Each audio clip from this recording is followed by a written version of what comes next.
Union talks to the provincial government in Ontario have broken down. Now, CUPE, the union representing education workers, has filed to strike again. For more, we are joined by the president of CUPE Ontario, Fred Hahn. Fred, nice to see you. Good morning, Lindsey. How are you? I'm well. Okay, so let's break this down. What has the union already agreed to with the provincial government? Well, there is no agreement, because if there were, we would be, going to our members and talking about a potential ratification. What we've been talking about are two essential things. Of course, wages for our members who are chronically underpaid. And that's been a big focus of a lot of the public discussion. But what's also been at the bargaining table has been an investment in services.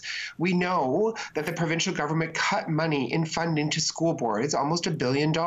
What that's resulted in is fewer support staff in schools. It means that we don't have enough ECEs, or early childhood educators. We don't have enough education assistants to work with kids with disabilities, enough custodians to keep schools safe and clean, or admin staff to keep those schools running well.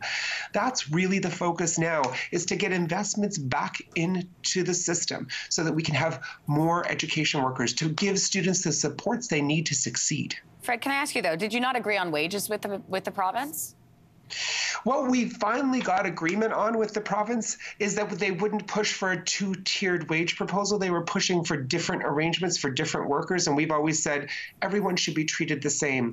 And they were also pushing very hard for a percentage wage increase, which actually doesn't help low-paid workers. And they've agreed with us that a flat rate makes the best sense because it helps raise up lower-paid workers. Currently, there's a wage proposal that's on the table that is still far below inflation, still far below what our workers deserve. It is more than the government was going to order in legislation that they tried to, enact a collective agreement just a few weeks ago. But we've always been also focused on services, on the supports kids need to succeed, because the truth of the matter is, we simply don't have enough people. People are spread too thin to provide the services and supports kids need. Fred, I want to, if you would oblige here. Earlier on the show, we spoke with a parent. Her name is Bronwyn Alsop. She has 2 children. She's got 1 in kindergarten, 1 in grade 2. I want to play for you, Fred, what she had to say earlier on, and then I'd love your response to that.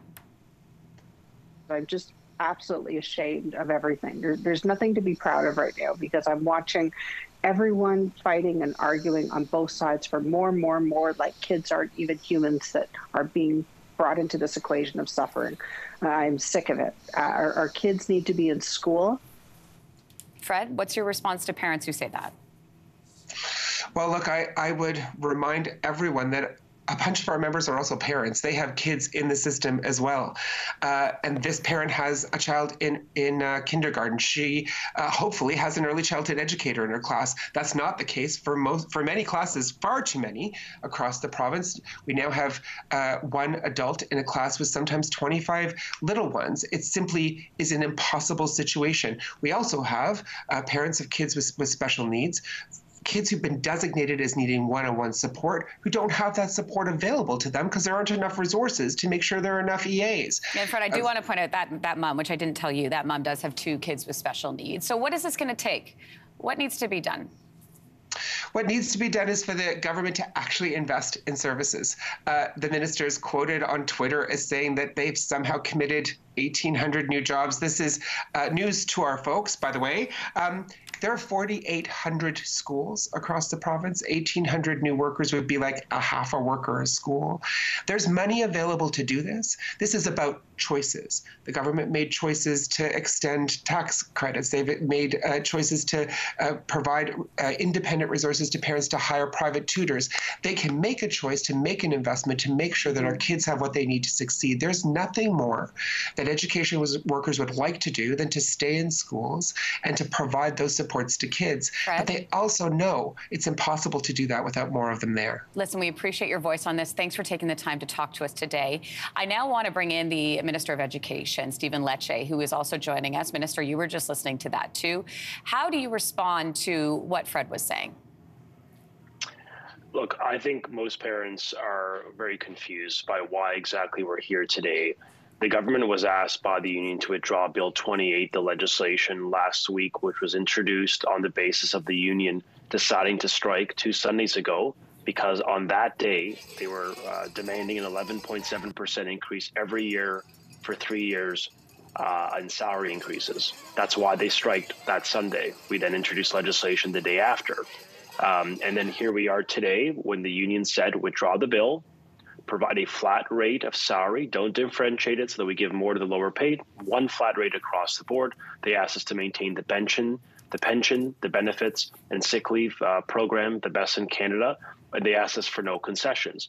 We also committed to hiring more workers, keeping in mind that we've hired to date under our progressive conservative government nearly 7,000 more frontline education workers.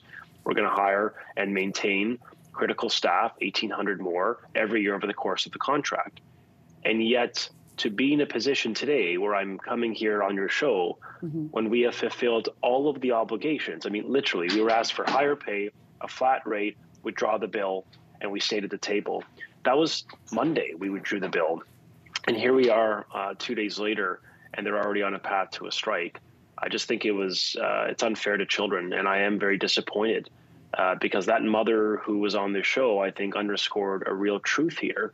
These are not abstractions. These are not just 2 million kids as some data point. These are children, and their lives are depending on the adults in the room to focus on their welfare, to put them first. And we had a deal prepared. We were ready to sign it. It just requires the union to be prepared to accept yes and work with the mediator so that we can get a deal. And it's regrettable that they're going to walk out on Monday when we have a lot of work to do to provide some stability for children. Minister, in fairness, I want to play that clip again from Bronwyn, who was on our show earlier, because she's not just talking about CUPE's side, she's also talking about the Ontario government. Let's take another listen. I'm just absolutely ashamed of everything. There's nothing to be proud of right now because I'm watching everyone fighting and arguing on both sides for more, like kids aren't even humans that are being brought into this equation of suffering. I'm sick of it. Our kids need to be in school. What needs to happen to get our kids and keep them in school? I would certainly agree with her. Our kids deserve to be in school. They've been through so much.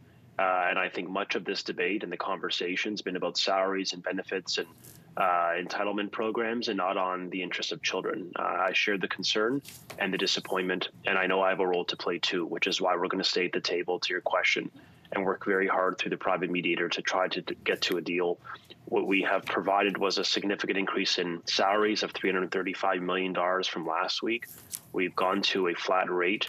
We've maintained the pensions and benefits and sick leave, and we've committed ourselves to maintaining these critical workers within our schools.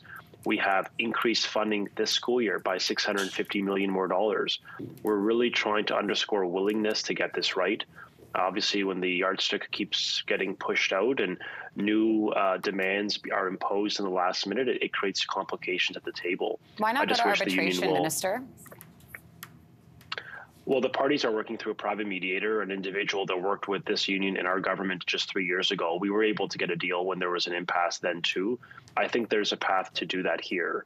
Again, it just requires the union to accept a premise that a child should not be the casualty of a disagreement as they chase and demand higher wages and benefits.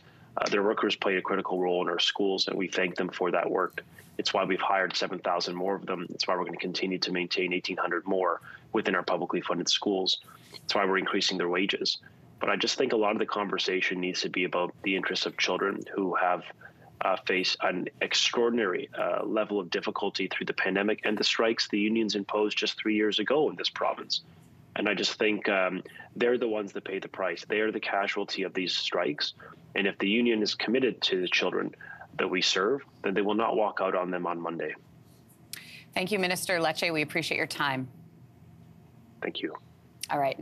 Hey, thanks for watching. If you liked this, be sure to subscribe here, or you can check out more Your Morning videos right here.